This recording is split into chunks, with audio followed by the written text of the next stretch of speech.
ஆண்டவராகிய இயேசு கிறிஸ்துவின் நாமத்தினாலே இந்த விடுதலை தேடி நிகழ்ச்சிக்கு உங்களை வரவேற்கிறேன். அறிந்து கொள்ளுவோம் ஆண்டவரை, தெரிந்து கொள்ளுவோம் தேவனை அப்படிங்கிற தலைப்பின் கீழே நம்ம தியானிச்சுட்டு இருக்கிறோம். குறிப்பாக தேவனுடைய சுபாவம் அல்லது தேவனுடைய கேரக்டர், நேச்சரை அவருடைய பெயரின் அடிப்படையில், அதாவது name reveal is the nature, name reveal is the character of God அப்படின்னு சொல்லுவாங்க. அதனால் அவருடைய பெயரின் அடிப்படையில் தியானிச்சுட்டு இருக்கிறோம். அதில் குறிப்பாக அந்த எல் நேம்ஸ் அப்படின்னு சொல்லி பார்த்தோம். அதன் பின்பு காம்பவுண்ட் நேம்ஸ்னு சொல்லும்போது ஜெகோவா, நம்ம வேதத்தில் படிக்கிறோம்ல, யெகோவா நிசி, யெகோவா ஷாலோம், யெகோவா ஷம்மா, இதெல்லாம் படிக்கிறோம்ல. அந்த பெயரில் இருக்கக்கூடிய அர்த்தங்களை படிச்சுட்டு இருக்கோம். உங்கள் எல்லாருக்கும் தெரிஞ்சது தான். அநேக பாடல்கள் கூட இதுலேருந்து வந்துருச்சு. அந்த பாட்டிலேயே ஒரே வரியில் அந்த அர்த்தத்தை சொல்லிடுறாங்க. இது நல்லது தான். ஆனால் நம்ம பல முறை என்ன பண்ணிடுறோம், நாமளும் அந்த ஒரு வரியை மட்டும் மனசில் வச்சுட்டு இதுதான் இதில் மொத்த அர்த்தமே அப்படின்னு நினச்சிடுறோம். இல்லை, இன்னும் அதில் எவ்வளோ, அது சரிதான், ஆனால் இன்னும் எவ்வளவு காரியங்கள் அதில் இருக்குது அப்படிங்கிறத கொஞ்சம் தெளிவுபடுத்துறதுக்காகத்தான் அது நமக்கு பயனுள்ளதாக இருக்கும். அப்படிங்கிறதுனால தான் இந்த தொடர் போதனை. இன்றைக்கி நம்ம எதை பற்றி படிக்க போகிறோம் அப்படின்னா, யெகோவா நிசி. பிரதர், எங்களுக்கு தெரியும் பிரதர், சண்டன் வந்தால் அதில் கண்டிப்பாக கர்த்தர் நமக்கு வெற்றி தருவார் பிரதர். அதுதான் பிரதர் யெகோவா நிசி. சூப்பர் பிரதர், கரெக்டாக சொல்லிட்டீங்க. பட் நம்ம யாருக்கு அந்த வசனத்தை பார்க்கலாமா? அந்த அதிகாரம் எங்கே வருது? யாத்திராகமம் 17வது அதிகாரத்தில் இந்த சம்பவம் வருது. இதில் அநேக காரியங்கள் இருக்குது. அதாவது இன்டர்செசரி ப்ரேயர், திறப்பில் நின்று ஜபிக்கக்கூடிய ஜபம், இன்னும் பல காரியங்கள் இருந்தாலும் முதல்ல என்னோடய பின்னணியை நான் உங்களுக்கு சொல்லலாம் அப்படின்னு யோசிக்கிறேன். இந்த இஸ்ரவேல் மக்கள் அந்த வனாந்திர யாத்திரையில் வரும் பொழுது அந்த மவுண்ட் சைனாய், அதாவது சீனாய் மலை நோக்கி வந்துட்டுருக்கிறாங்க. வரும்பொழுது தான் முதல் சண்டை நடக்குது. இந்த சண்டை பார்த்திங்கன்னா, இவங்க ஏறக்குறைய இந்த அமலேக்கியருங்கிறவங்க எப்படின்னா, கொஞ்சம் இந்த பாலைவனத்தில் இருக்கக்கூடிய வாரியர்ஸ் அப்படின்ட்டு சொல்கிறாங்க. They're all like a desert warriors. ஏன் டெசர்ட் வாரியர்ஸ்? நம்ம ஆட்களுக்கு பாலைவனத்தில் நடக்கிறதே கொஞ்சம் கஷ்டம். ஏன்னா அவங்களுக்கு முன்னப்பின பழக்கம் இல்லை. ஒன்றா தண்ணின்னு கேட்குறத நீங்கள் படிச்சிருப்பீங்க. ஆனால் இவங்க எப்படின்னா, இந்த டெசர்ட்லேயே வாரியராக சண்டை போடுற அளவுக்கு கொஞ்சம் திறமைசாலிகள், அந்த மாதிரி மக்கள். இப்போது இது ஒரு சிக்னிஃபிகண்ட்டான பேட்டில், ஒரு ஒரு குறிப்பிடத்தக்க ஒரு சண்டை. ஏன்னு கேட்குறீங்களா? இதுதான் எகிப்து தேசத்தை விட்டு வெளியில் வந்ததுக்கப்புறம் இஸ்ரவேல் ஜனங்கள் பெற்ற முதல் வெற்றி. எப்படி எரிகோ பட்டணம் ஒரு முதல் வெற்றி, அது ஒரு சிக்னிஃபிகண்ட்டாக இருக்கிறதோ, அதே போல் இந்த அமலேக்கியர்களுக்கு எதிராக பெற்ற வெற்றியும் ரொம்ப ஒரு மிக முக்கியமான வெற்றி. ஏன்னா பல காரியங்கள் இதில் தேவன் நமக்கு எழுதி வைத்திருக்கிறார். நான் அந்த வசனத்தை நம்மளை வாசிக்கிறேன். யாத்திராகமம் 17வது அதிகாரம் 14வது வசனம், 15வது வசனம். பின்பு கர்த்தர் மோசேயை நோக்கி, இதை நினைவு கூறும் பொருட்டு, கவனிச்சிங்களா? இதை நினைவு கூறும் பொருட்டு. எதை? இந்த முதல் சண்டையை நினைவு கூறும் பொருட்டு. இந்த முதல் சண்டையில் என்ன நடந்ததுங்கிற காரியங்களை நினைவு கூறும் பொருட்டு. முதல்ல இந்த உலகத்துக்கு எழுதி ப்ராக்டிஸ் பண்ணி காமிச்சது தேவன். 10 கட்டளை எழுதி கொடுக்கிறார் நமக்கு. ஆனால் தேவன் எழுத ஆரம்பிக்கிறார். இப்போ இங்கே அவர் எழுத சொல்கிறார். என்ன எழுத சொல்கிறார் பாருங்களேன். இதை நினைவு கூறும் பொருட்டு நீ ஒரு புஸ்தகத்தில் எழுதி. அப்போ இதுலேருந்தே தெரிஞ்சுக்கலாம், எத்தனையோ சண்டை போட்டாங்க, எல்லா சண்டையும் நினைவு கூறுன்னு அவர் சொல்லலை. எல்லா சண்டையும் எழுதி வைன்னு சொல்லலை. ஆனால் இங்கே ஏதோ ஒரு காரியத்தை அவர் நினைவுபடுத்த விரும்புகிறார். அப்போ ஏதோ ஒரு காரியம் சிக்னிஃபிகண்டாக இருக்குது. என்ன சொல்கிறார் பாருங்களேன். இதை நினைவு கூறும் பொருட்டு ஒரு புஸ்தகத்தில் எழுதி, அதை அப்படியே நீ வச்சிக்காத. உனக்கு அடுத்து இப்போ யார் ஃபாலோவர், உன்னோட சக்சஸர் யாரு, உன்னோட டெலிகேட் யாரு, உனக்கு அடுத்து வரக்கூடியவங்க யாரு, அவங்க யாருன்னா யோசுவா, அவன் காதில் விழுற மாதிரி வாசி அப்படிங்கிறார். எழுதும் போது உனக்கு தெரியும், சொல்லும் போது அவனுக்கும் தெரியும். அப்படி அவ்வளோ முக்கியமான விஷயமா? அதுக்கு அடுத்து கீழே சொல்கிற பாருங்க, அமலேக்கை வானத்தின் கீழகம் இராதபடிக்கு நாசம் பண்ணுவேன் என்று சொல்லிட்டு மோசே ஒரு பலிபீடத்தை கட்டி அதற்கு யெகோவா நிசி என்று பெயரிட்டு. இதுக்கப்புறம் தான் இந்த யெகோவா நிசிங்கிற வார்த்தை வருது. இப்போ நம்ம இந்த யெகோவா நிசினாலே உடனே என்ன அர்த்தம் பிரதர் அப்படின்னா, த லார்ட் இஸ் மை பேனர் அப்படிமோ. இதை நம்ம எப்படி படிச்சிட்டோம், நான் அல்லது உங்களை நான் சொல்கிறேன். என்னை பொறுத்த வரைக்கும் என்னென்னா, அந்த சண்டை போடனே கொடியை தீக்கம்பம் பார்த்தீங்களா, வெற்றி வெற்றி வெற்றி, அந்த கொடி தான் இந்த கொடி அப்படின்னு சொல்லி படிச்சிட்டோம். தப்பு இல்லை, சரிதான். ஏன்னா யூஸ்வலாக பல நாடுகள் மத்தியில் யுத்தங்கள் நடக்கும் பொழுது யுத்தம் முடிஞ்ச உடனே முதல் காரியமாக வெற்றி பெற்ற அந்த தேசத்தினுடைய அந்த நேஷ்னல் ஃப்ளாகை அவங்க ஹோஸ்ட் பண்ணுவாங்க, அதை கொடியேற்றுவாங்க. அது வெற்றியின் அடையாளம். அதே மாதிரி தான் ஆனால் த லார்ட் இஸ் அவர் பேனர். ஒரு நிமிஷம் வெயிட் பண்ணுங்கள். இந்த லார்ட் இஸ் அவர் பேனருங்கிறீங்கள, அதுக்கு என்ன அர்த்தம், அதுதான் முக்கியம். இப்போது நம்ம ஊரில் நிறைய கட்சிகள் இருக்குல்ல, நிறைய கட்சிகள் இருக்குது. இப்போது நான் ஒரு 3 வர்ண கொடி, ஏதோ ஒரு 3 வர்ண கொடியை தூக்கி பிடிச்சேன் அப்படின்னா, நான் என்ன சொல்ல வரேன் அப்படின்னா, இந்த 3 வர்ண கொடியின் மூலமாக நான் யாருன்னு உங்களுக்கு சொல்ல வரேன். என்ன சொல்ல வரேன், இந்த 3 வர்ண கொடி எந்த கட்சியோடது, அந்த கட்சியோட ஐடியாலஜி என்ன, அந்த கட்சியோடைய கொள்கை என்ன, அந்த கட்சியோடைய ஸ்டாண்டர்டு என்ன, அங்கே தான் நானும் நிற்கிறேன். அதுதான் என் ஸ்டாண்டர்ட். அப்போ நான் கொடியை தூக்கி பிடிக்கும் பொழுது ஜெயிச்சிட்டேங்கிறதுக்காக கொடியை தூக்கி பிடிக்கல பிரதர், அந்த கொடியை தூக்கி காமிக்கும் பொழுதே நான் யாருங்கிறத இந்த உலகத்துக்கு சொல்கிறேன். அதனால தான் அது முக்கியம். அப்போது த லார்ட் இஸ் மை பேனர் அப்படின்னு சொன்னேன் அப்படின்னா, நான் இயேசுவினுடைய கொடியை தூக்கி பிடிக்கிறேன் அப்படின்னா என்னுடைய ஸ்டாண்டர்டு யார் தெரியுமா, நான் யார் தெரியுமா பிரதர், பேசிக்கா நான் இயேசுவை உடையவன்.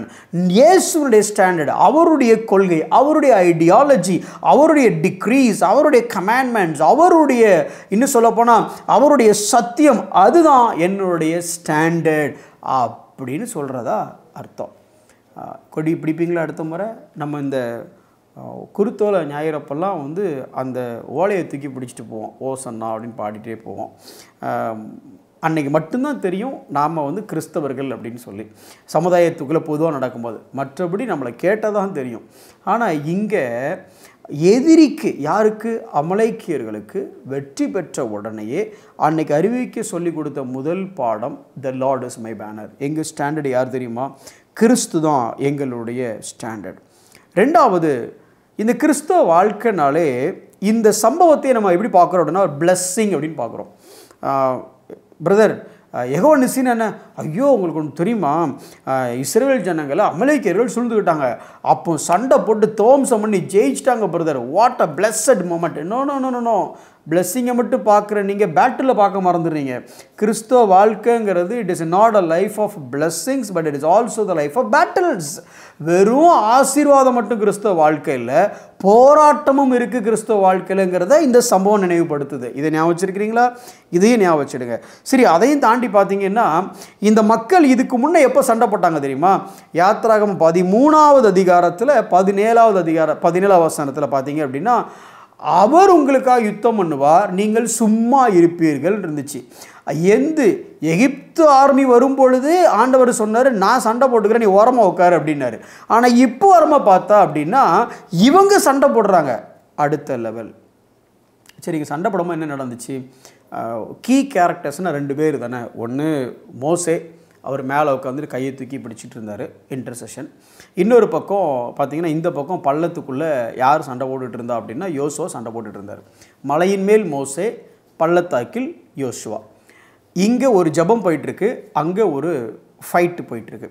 இதை ரெண்டையும் எப்படி ஒப்பிடுறாங்க அப்படின்னு சொன்னால், மோசே எதனுடைய ரோல் மாடலாக இருக்கிறார் அப்படின்னு சொன்னால் கிறிஸ்துவுடைய ஒரு மாடலாக அவர் அங்கே இருக்கிறார். கிறிஸ்து நமக்கு இன்டர்சீட் பண்ணுகிறத குறிக்கிறது அந்த பக்கம். இந்த பக்கம் அதுக்கு வசனம் வாசிக்கணும் அப்படின்னு சொன்னால் நீங்கள் எபிரேயர் 4வது அதிகாரம் 15வது வசனத்தில் பார்த்தீங்கன்னா கிறிஸ்து நம்முடைய பிரதான ஆசாரியர் அப்படின்னு பார்க்குறோம். பிரதான ஆசாரியராகி கிறிஸ்துவை குறிக்குது. ஆனால் இங்கே யோசுவா வாளோட சண்டை போட்டுட்டு இருக்கிறான். இது யாரை குறிக்குது அப்படின்னு சொன்னால் எபிரேயர் 4வது அதிகாரம் 12வது வசனத்தில் வாசிக்கும் பொழுது, தேவனுடைய வார்த்தையானது ஜீவனும் வல்லமையும் உள்ளதாயும் இருபுறமும் கருக்குள்ள எந்த பட்டயத்திலும் கருக்கானதாயும் ஆத்துமாவையும் ஆவியையும் கணுக்களையும் ஊனையும் பிரிக்கத்தக்க உருவ குத்துகிறதாயும் இருதயத்தின் நினைவுகளையும் யோசனைகளையும் வகையறுக்கிறதாயும் இருக்கிறது அப்படின்னு சொல்லிட்டு எபேசியர் 6:17 தேவ வசனமாகிய ஆவியின் பட்டயத்தையும், spirit of God with the sword of word, ஆவியின் பட்டயமாகிய இந்த வசனத்தை கொண்டு நாம் யுத்தம் செய்கிறதாக அங்கே வருகிறது. ஸோ பேசிக்காக கிறிஸ்துவ வாழ்க்கையில் ஃபர்ஸ்ட் ஆஃப் ஆல் யெகோவா நிசி என்று சொல்லும் பொழுது லார்ட் இஸ் அவர் பேனர் அப்படின்னு நம்ம சொல்கிறோம். அப்படின்னு என்ன அர்த்தம்? என்னுடைய ஸ்டாண்டர்ட் கிறிஸ்துவின் ஸ்டாண்டர்ட், அந்த கொடியை நான் தூக்கி பிடிக்கிறேன். நம்பர் 1. ரெண்டாவது, இந்த கிறிஸ்துவ வாழ்க்கையில் பிளெஸ்ஸிங்ஸ் மட்டும் இல்லை, பேட்டில்ஸ் இருக்குங்கிறத நீங்கள் மறந்துடக்கூடாது. மூன்றாவது, இந்த கிறிஸ்துவ வாழ்க்கையுடைய வெற்றி எப்படி வருது அப்படின்னு சொன்னால் ஏதோ எகிப்தியருக்காக தேவன் யுத்தம் பண்ணின ஒரு காலம் இருக்கிறது. ஆனால் அதே நேரம் அமலேக்கியருக்காக நாம் யுத்தம் பண்ணுகிற ஒரு காலம் இருக்கிறது. இந்த யுத்தத்தின் போது நாம் யுத்தம் பண்ணும்போது என்ன நடக்குது அப்படின்னா, இஸ்ரவேல் ஜனங்கள் யுத்தம் பண்ணிட்டு இருக்கும் பொழுது ஒரு பக்கம் மோசே மேலே நிற்கிற மாதிரி கிறிஸ்து உங்களுக்காகவும் எனக்காகவும் பரிந்து பேசி கொண்டிருக்கிறார். இன்னொரு பக்கம் யோசுவா பட்டயத்தினால சண்டை போட்டது மாதிரி பரிசுத்த ஆவியானவரின் துணையோடு அவர் ரிமைண்ட் பண்ணுகிற அந்த ஆவியின் பட்டயத்தோடு நாம் யுத்தம் செய்ய அழைக்கப்பட்டிருக்கிறோம். சரி, இதோட போதுமா? ஒரு மோசே ஒரு யோசுவா மட்டும் போதுமா? இன்னும் 2 பேர் இருந்தாங்கல்ல, 2 பேர் மோசையோட கையை தூக்கி பிடிச்சிட்டு இருந்தாங்கல்ல, ஆரோன் ஊர். இவங்கெல்லாம் யாரு? பவுல்கிட்ட கேட்டால் பவுல் சொல்கிறாரு, 2 கொரிந்தியர் 1ஆம் அதிகாரம் 11ஆம் வசனத்தில், எங்கள் எல்லாத்துக்காகவும் நீங்கள் ஜெபம் பண்ணி உதவி செய்யுங்க அப்படிங்கிறாரு. அப்போ இங்கே சாவிக்குரிய வாழ்க்கை என்பது இதில் வரக்கூடிய பேட்டில்ஸ் எப்போ பிளெஸ்ஸிங்ஸாக மாறுது அப்படின்னா, ஒன்று கிறிஸ்துவினுடைய அந்த ஹை ப்ரீஸ்ட் ஒர்க் மேலே நான் வைக்கிற ட்ரஸ்ட், அது மேலே இருக்கிற விசுவாசம். 2, பரிசுத்த ஆவியானவர் எனக்கு ரிமைண்ட் பண்ணுகிற அந்த ஆவியின் பட்டயத்தை கொண்டு நான் பரிசுத்தமாக்குகிற அல்லது யுத்தம் பண்ணுகிற அந்த காரியம். 3, உங்களுக்காகவும் எனக்காகவும் சபையானது விசுவாசிகளானவர்கள் சேர்ந்து ஜெபிக்க வேண்டும். Of course intercessory prayer as a search. எப்போ யெகோவா நிசி அந்த லார்டுடைய ஸ்டாண்டர்டில் நான் நிற்கிறேன் அப்படின்னு சொல்லுகிறது யெகோவா நிசி. இது முதல் ஃபைட். இதை நினைவுகூறு, எழுதி வச்சுக்கோ. இது உனக்கும் வேணும், உனக்கு அப்புறம் இருக்கவங்களுக்கு வேணும், வாசி. 3வது, வெறும் சண்டை மட்டும் இல்லை, வெறும் ஆசீர்வாதம் மட்டும் இல்லை, சண்டையும் இந்த வாழ்க்கையில் உண்டு. 4வது, சண்டையை தேவன் போட்டார், நான் சும்மா இருந்தேன். ஆனால் எல்லா சண்டையும் அப்படி இல்லை, எனக்கும் இந்த உலகத்தில் போராட்டங்கள் உண்டு. 5வது, இந்த போராட்டத்தில் வெற்றி கொள்வதில் என்னுடைய பலத்தினால் அல்ல, கிறிஸ்து எனக்காக பிரதான ஆசாரியராக இருக்கிறார், மோசையை விட சிறந்த ஒரு ஆசாரியராக இருக்கிறார். அதே நேரம் யோசுவா போன்று பரிசுத்த ஆவியானவரின் துணையோடு ஆவியின் பட்டயமாகிய வசனத்தை எடுத்துக்கொண்டு யுத்தம் நான் அழைக்கப்பட்டிருக்கிறேன். 3வது, இது மாத்திரம் போதாது, எனக்கு சபையாகிய ஊர் ஆரோன் போன்று சேர்ந்து நிற்கக்கூடிய அவர்களுடைய ஜெபம் எனக்கு தேவையாயிருக்கிறது. இது எல்லாவற்றையும் நாம் நினைவு கூற வேண்டும் என்றுதான் தேவன் அதை நினைவு கூர்ந்து எழுதி வை என்று சொல்லியிருக்கிறார். கண்களை மூடி நாம் ஜெபிப்போம். ஆண்டவரே, இந்த கிறிஸ்துவ வாழ்க்கையில் அநேக போராட்டங்கள் உண்டு. ஆனால் இந்த போராட்டங்கள் எங்களோட மாம்ச பலத்தினால் எங்களால் மேற்கொள்ள முடியாது. அதே நேரம் ஆசீர்வாதம் மாத்திரமே இருக்கக்கூடிய ஒரு வாழ்க்கை என்று நாங்கள் தவறாகவும் இந்த கிறிஸ்தவ வாழ்க்கையை புரிந்து கொள்ளக்கூடாது. இந்த உலகத்தான் எங்களை பார்க்கும் பொழுது எங்களுடைய பேனர், எங்களுடைய ஐடியாலஜி, எங்களுடைய ஐடென்டிட்டி என்ன அப்படின்னா, லார்ட் இஸ் மை பேனர், கிறிஸ்து தான் எனது பேனர் என்று காமிக்கத்தக்க உதவி செய்யுங்க ஆண்டவரே. உமக்கு பிரியமான ஒரு வாழ்க்கை வாழணும். எந்த ஒரு சூழ்நிலையிலும் உம்முடைய வசனத்தை உறுதியாய் பற்றி கொண்டு ஆவியானவரின் துணையோடு வெற்றியுள்ள ஒரு வாழ்க்கை வாழ எங்களுக்கு நீர் உதவி செய்யும். இயேசுவின் நாமத்தில் ஜெபிக்கிறோம் நல்ல பிதாவே, ஆமென்.